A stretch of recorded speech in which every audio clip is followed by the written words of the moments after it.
અંબાજીથી પાવાગઢ સુધી પગપાળા યાત્રાળુઓનો સંઘ 65 ભક્તો 7 દિવસ બાદ કરશે તો પાવાગઢ મહાકાળી માતાના દર્શન પ્રસિદ્ધ શક્તિપીઠ પાવાગઢ મહાકાળી મંદિર સુધી પહોંચવા માટે ભક્તિભાવ અંબાજી ધામથી નીકળેલા યાત્રાળુઓનો સંઘ હાલ પાવાગઢ પહોંચી ગયો છે. તો માહિતી મુજબ આ યાત્રાળુઓ કુલ 65 યાત્રાળુઓ જોડાયા છે. તો પગપાળા યાત્રા દરમિયાન ભક્તો ગાથા બજાવતા માતાજીના ભક્તો ગજનો ગાઈને આગળ વધતા જોવા મળ્યા હતા.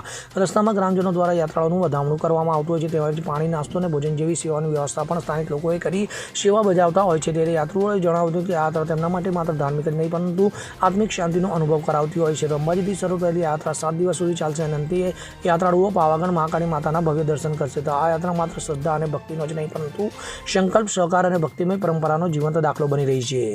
કિરણ ગોયલ સાથે CN24 ન્યૂઝ, પંચમહાલ. હવે જુઓ દેશ દુનિયાની તમામ ખબરો તમારી આંગળીના ટેરવે. ઉઠાવો મોબાઈલ અને Google Play Store પરથી ડાઉનલોડ કરો અમારી CN24 ન્યૂઝ મોબાઈલ એપ.